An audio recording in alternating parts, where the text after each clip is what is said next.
मूर्खता का नाम ही यहाँ मूढ़ता है। जो मूढ़ता 3 प्रकार की बतलाई गई, लोक मूढ़ता, देव मूढ़ता और गुरु मूढ़ता। लोक में प्रचलित मूर्खताओं को धर्म मानना लोक मूढ़ता है। राग द्वेष से युक्त देवी देवताओं की आराधना करते हुए संसार, शरीर, भोगों की विषय सामग्री, मनोवांछित सिद्धि आदि चाहना यह देव मूढ़ता है। और पाखंडी गुरुओं का आश्रय लेना, उनकी सेवा सत्कार पूजा आदि करना यह गुरु मूढ़ता है। आइए इनके स्वरूप को देखते हैं। सर्वप्रथम श्लोक नंबर 22, लोक मूढ़ता का स्वरूप। आपगा सागरे स्नान मुच्चयः सिक्तास्मनाम् ग्रीपातोऽग्निपातश्च लोकमूढं निगद्यते। आपगा सागर स्नान, मुच्चयः सिक्तास्मनाम ग्रीपातोऽग्निपातश्च लोकमूढं निगद्यते। एक एक शब्द महत्वपूर्ण है। पहला शब्द है आपगा। अप शब्द है वह पानी का है, तो आपगा अर्थात पानी को ले जाने वाली, मतलब नदी। सागर मतलब समुद्र। इनमें स्नानम नहाना। ध्यान से, नदी और समुद्र में स्नान करना। उच्चया, उच्चया मतलब ढेर लगाना। किसका ढेर लगाना? सिक्ता अर्थात रेत, बालू, और अस्मनाम अर्थात पत्थरों का ढेर लगाना, रेत के टीले बनाना। ग्रीपातः, गिरि अर्थात पर्वत, पर्वत से गिरना। च और अग्निपातः, अग्नि में पड़ना अर्थात अग्नि में कूदना। लोकमूढ़म, लोकमूढ़ता निगद्यते कही जाती है। एक एक शब्द पुनः देखें। आपगा अर्थात नदी, सागर मतलब समुद्र, नदी और समुद्र में स्नानम स्नान करना। सिक्ता, सिक्ता अस्मनाम, सिक्ता मतलब रेत और अस्मनाम मतलब पत्थर, रेत और पत्थरों का उच्चया ढेर लगाना। ग्रीपातः अर्थात पर्वत से कूदना। च और अग्निपातः अग्नि में पड़ना, अग्नि में गिरना। लोकमूढ़म निगद्यते, लोकमूढ़ता मानी गई है या कही जाती है। अब आप कहेंगे तो क्या हम लोग समुद्र के तटों पर जाना बंद कर दें, या कोई नदी में नहाने का इच्छा रखता है तो नदी में ना नहाए क्या? नहीं, ध्यान रखना, इन क्रियाओं को करते हुए ये मानना कि ये धर्म है।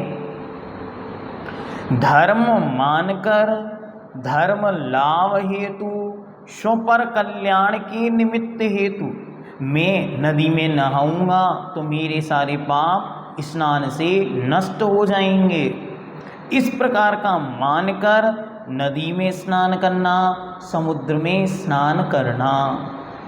ये नदी, ये समुद्र आदि देवता हैं, इनकी उपासना आराधना करना, इनको अर्घ समर्पित करना, जलांजलि देना, इनमें डुबकी लगाना, इनसे धर्म होता है, ऐसा मानना लोक मूढ़ता है। आचार्य लिखते हैं, यदि जल में स्नान करने से या गंगा आदि जो पवित्र नदियां मानी गई हैं, इन नदियों में डुबकी लगाने से कोई पवित्रता होती है तो सबसे ज़्यादा पवित्र तो कछुए, मगरमच्छ और मछलियां हो जाती, लेकिन इनका कुछ नहीं हुआ। अर्थात इनसे कुछ भी धर्म लाभ नहीं है। बालू, रेत या पत्थर की ढेरियां लगाना, अरे यहाँ पर आप पत्थर का टीला बना के जाओ, मनोकामना मांगो पूरी होती है। अरे यहाँ पर उल्टा सातिया बना के जाओ, मनोकामना मांगो पूरी होती है। अरे यहाँ के 4 पत्थर घर ले जाके रख लो, इससे मनोकामना पूरी होती है। यहाँ के पेड़ पौधे अपने घर में लगाओ, इससे मनोकामना सिद्ध होगी। यहाँ पर ऐसी मान्यता करके तीर्थ क्षेत्रों पर या अन्य किन्हीं मंदिरों में जाकर या अन्य किन्हीं रागी द्वेषी देवताओं के पास जाकर और ढेरियाँ लगा के आना, पर्वत के टीले बना, रेत के टीले बना देना, पत्थर की इमारतें तैयार करना, ये सारा का सारा लोक मूर्ता है। पर्वत से गिरना, कोई पर्वत है, अरे ये तो पवित्र पर्वत है, इस पर्वत से मैं प्राण दे दूंगा तो सीधा स्वर्ग पहुंचूंगा, इस पर्वत से गिरने से डायरेक्ट स्वर्ग मिलता है, इसको भावना को भाके स्वयं कूद जाना या दूसरे को फेंक देना या दूसरे को उपदेश देना। अग्निपातः, अग्नि में जलने से मेरे सारे दोष जल जाएंगे। ये धर्म कुंड है, ये यज्ञ की अग्नि है, इसमें तो मनुष्य जो चढ़ेगा वो मनुष्य साक्षात भगवान को प्राप्त करेगा, ऐसा कहना। चा शब्द से और क्या, अरे सैकड़ों प्रकार की लोक मूर्ताएं जन्म मृत्यु त्योहारों पर्वों के दिनों में हमारे द्वारा मनाई जा रही हैं। बहुत अच्छी तरह समझना। जैसे फोटो को पूजना, फोटो के सामने आरती करना, फोटो को अगरबत्ती लगाना, फोटो के सामने अर्घ चढ़ाना, ये सब लोक मूर्ता है। ताले की पूजा करना, अचेतन वस्तुओं की पूजा करना जिनमें कोई स्थापना निक्षेप नहीं है, ऐसे गाड़ी घर मकान भवन आदि की पूजा आरती उतारना, ये सारा का सारा लोक मूर्ता है। और लोक मूर्ता क्या, होलिका दहन, दिवाली के पर्व में महानतम जघन्यतम अपराध करना, अनरव मानना। क्या अनरव क्या होता है, अरे इनके यहाँ इस त्यौहार पर इस व्यक्ति की मृत्यु हुई, अब इस त्यौहार पर इनके यहाँ मीठा नहीं बनेगा या ये त्यौहार अब ये लोग नहीं मनाएंगे। ऐसा करते करते कितने ही लोगों ने रक्षाबंधन या दीपावली आदि सारे पर्वों को छोड़ दिया। नहीं, ऐसा कुछ भी नहीं होता। जिस जीव की आयु का नियोग जिस दिन है वो पूर्ण कर कर उस दिन जाएगा, सो वो दिन अपवित्र है ऐसा नहीं। अरे उसकी आयु का नियोग वैसा था, उस पर्व पर या उस त्यौहार पर चला गया। और भी ऐसी सैकड़ों कुरीतियाँ हैं जो बच्चों की उत्पन्न होने पर, बच्चों की जन्म उत्सव पर या किसी की शादी आदि में किए जाते हैं, सो वे सब लोक मूर्ताएँ हैं। मृत्यु भोज कराना, मृत्यु के पश्चात थालियाँ रखना उस जीव के लिए और अनेक प्रकार से उसके विषय में विचार करना, ये सारा का सारा अन्य अन्य मतियों के द्वारा लोक मूर्ता के रूप में जगत में जो प्रचलित था उसे हम लोग ग्रहण करते चले आ रहे हैं, जिससे अब हम क्या मानने लगे, लोक मर्यादा। और बहुत सारे लोग कहने लगे ये तो जनपद सत्य है, सबके यहाँ होता है।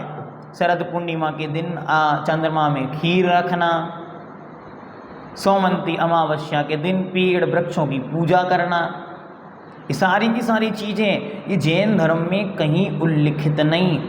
जिनके यहाँ हैं वे करें। जैन मत में भगवान सर्वज्ञ वीतराग अरिहंत महाप्रभु के इस पवित्र अनादिकालीन शाश्वत जिन शासन में ये सारी की सारी क्रियाएं धर्म नहीं मानी गई, ये लोक मूर्ता हैं। इसलिए इन्हें लोक मूर्ता मानकर हर्ष बुद्धि से अच्छी तरह इनका त्याग करें। कायोत्सर्ग पूर्वक दीपावली पर्व तो महान मिथ्यात्व में चला गया। अरे ये पर्व क्या था, ये पर्व तो अंतिम तीर्थेश सर्वोदयी तीर्थनायक भगवान वर्धमान महावीर स्वामी के निर्वाण का महान उत्सव था। इस उत्सव को धन, रुपया, पैसा, लक्ष्मी आदि से जोड़ करके और सारे पर्व को भ्रष्ट कर दिया। आज घर घरों में चित्र बना लिए हैं, ना जाने किन किन की चित्रों की पूजाएं और इन दिनों में हो रही हैं। आप पूरी दिवाली को शुद्ध विधि से मनाएं। अगर आपको उसकी विधि ज्ञात नहीं, आप कहें सो हम उसकी विधि आपके सामने बतलाएंगे। लेकिन आप विचार करें, अरे भगवान महावीर मोक्ष गए, जब भगवान महावीर के शासन में रात्रि पूजन का निषेध है तो फिर हम रात्रि में कैसे पूजा कर रहे हैं? जब फोटो की पूजन कभी नहीं होती है तो फिर दिवाली के दिन घरों में पूजन आरती किसकी हो रही है? इस पे विचार करें। अच्छी तरह विचार करने पर ये लोक मूर्ताएं दूर हटेंगी और हम दृढ़ श्रद्धानी बनेंगे।